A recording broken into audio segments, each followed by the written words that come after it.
to you today about what does real leadership look like. And real leadership is also much, much easier than you might think. So it's actually easy to forget these days that real leadership is not about ordering people around or discipline people or telling people what to do. Um, sure, there might be some elements of a leadership role, but that's not true leadership. You see, human beings follow a simple rule called the law of leadership. Yes, the law of leadership. And it goes something like this. In fact, it goes exactly like this. The person in any group who understands the needs of the other members of the group is seen as the group's natural leader. It's not necessarily the oldest or wisest or most skilled or the strongest, right?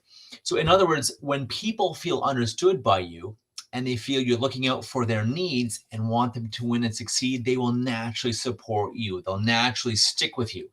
They'll naturally stay around with you during hard times. They'll naturally give you their best. Does this sound important? Does this sound good, helpful, useful?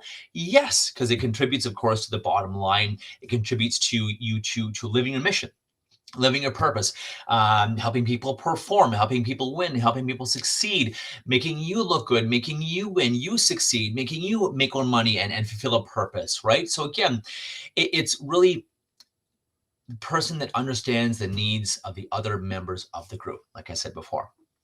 So what do we do, right? What do we do? So listen, be present, take time, help people, assist people, whatever leader you are. And I'm convinced everyone is a leader. I'm very congruent with the fact that everyone can be a leader and is a leader, even if they're just leading themselves or their friends or family, or again, even themselves at first. So again, a real leader, takes time to listen, be present, help, assist, support, be there. This is when people will value you. This is when people want to support you. They'll stick around during hard times for you.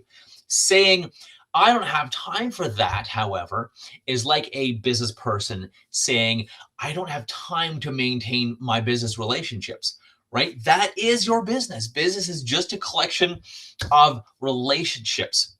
That's why we win the best quality relationships with the best quality people who really want to see you do well and win and support you and buy from you. Um, that is the key to success. It's one of the biggest keys to success. And one of the biggest keys to leadership, again, is having kick-ass people who are willing to support you and do their best, go way above and beyond, and stick around for you during hard times, right? So someone who takes responsibility, right? Real leadership is also someone who takes responsibility for something they may not normally seem to be responsible for, or maybe they take responsibility for their team member's success instead of saying, well, it was her job or it was his thing, or he should have done this or she should have done that. It doesn't mean you have to do it all yourself, because a good leader delegates. However, also taking responsibility for those results, even if it's technically up to other people to execute, still taking responsibility for results and not abdicating, right? Not abdicating everything, saying it's your responsibility, you do it. Abdication is one of the worst things. That's one of the best ways to ruin your business or your work or your job or your leadership, right? So next point is so take responsibility. Take responsibility for things that you maybe not normally seen to be responsible for. Find a way to get them done, even if it means delegating. And again, make sure things happen. Make sure things happen, even if they're not necessarily your thing, your wheelhouse. Make sure they happen. That is great leadership. Another one is being a coach to your team, your employees, your people, whether you're an entrepreneur, whether you're a big business leader, whether you're a nonprofit, whether you're a speaker, whatever it is. There's a lot of research out there these days and a lot of leadership professionals that also say, and articles even, saying the best leaders are also coaches. And I'll air quote coaches as well. I don't mean you have to sign up to be a life coach, for example, right? You don't have to sign up to be a life coach. However, what you do, what is optional rather, is coaching your employees, being present, talking about what's going on with them, their lives, personally, professionally. What's their big why? Why the hell are they at work? Why are they wanting to work with you, your company, your business? Why are they there? And when you can connect to their big whys and align with their big whys and have their why align with you, their purpose, their mission, their fulfillment align with you, what you do. And when you can find a common goal or a common path or thought pattern, you can have super productive, super happy teammates, employees, vendors, you name it, referral partners, whatever, you name it, right?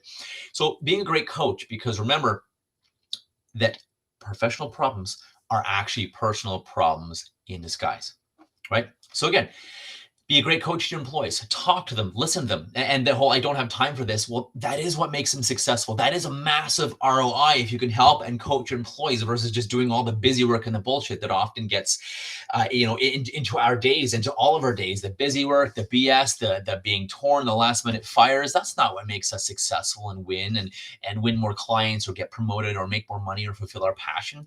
It's doing what we love. It's helping people. It's leading. My next point is to lead by example instead. Lead by example, walk the talk. There's nothing that will get you disrespected faster or have people shut off and not support your leadership or not support you faster than BS and bullshit. If you're not walking the talk, if you're just talking the talk and full of it, and it's like a do as I say, not as I do type thing, you're going to lose people. People will, you'll. There's no way faster to lose respect and admiration of people. And with no admiration and no respect, they're not going to listen to you. They're going to do things half-assed. They're not going to support you. Not going to give their best. One more point is never sacrifice good leadership or great leadership for the sake of getting things done. Oh, we're on a deadline, or we got to get this done. I don't have time to talk about this right now. If it's something that's important to someone or something's coming up, that is the most pressing thing, right? So avoid sacrificing great leadership just to get crap done, just to get stuff done. We got to get this done, right? Or we're in a rush, or I'm too busy, never. Because that will sacrifice and that will sabotage great performance, great employees, right? Humble leadership, being humble yourself is also one of the highest forms of leadership. Be humble. It's like servant leadership. There's a lot of books now on servant leadership and being humble and just wanting to really help people, being humble. And we don't have to be the best or the brightest or most experienced or the oldest or strongest or whatever. We just have to care and about helping people win. And really nothing has been more responsible for my leadership and my business growing, my followers, my people, my community, my tribe growing than really wanting people to win and making sure they win and also taking some responsibility for the fact that they win, right? And last thing I'll leave with, a great leader also helps people see different options and different possibilities that they weren't able to see before. Maybe if someone can only see option A, or they say, well, I can only do option A or B. What do I do? Well, maybe there's an option C that's better. Or maybe there's a way to do option A and B, right? A great leader will help people see this. And so that's some things on great leadership. That's what a real leader does, what a real leader looks like. Walk your talk, right? Walk your talk. Do the things you say. Do what you say what you do. And that is one of the best recipes for massive success as a leader, whoever you're leading, whether it's your friends, your family, yourself, your employees, your teams, your customers, your clients, your potential clients, whatever it is, real leadership. That's what it looks like. And it's way easier than you think. It's also way more challenging than you think if we get in our heads and think we got to get stuff done. There's no time for this, or I don't have time for this or that, or to support people or talk to people or be present with people or to deal with this thing or this person or this teammate or employee or customer is hurting. I don't have time for that. That's the biggest way to sabotage your wins. This is all about people. Relationships are all about people. Business is all about people. Success is all about people. People buy from you. Things don't buy from you. Busy work don't buy from you. Busy work doesn't promote you. Busy work isn't clients, right? People help other people win. Focus on people. That is what real leadership looks like. Instead of just being a boss and telling people what to do or disciplining people or whatever, right? It's way easier than you think, but most people, unfortunately, make it way harder than you think. I'm James Robert Elliott. This has been a pleasure. This is what real leadership looks like. Feel free to subscribe to the YouTube channel or visit unleashyourpower.com. Or if you want to connect, james@unleashyourpower.com is my email. Would love to chat. Have your best day ever, and I'm looking forward to talking with you soon. Until next time, make it a great day, and in fact, go have a powerful day as well.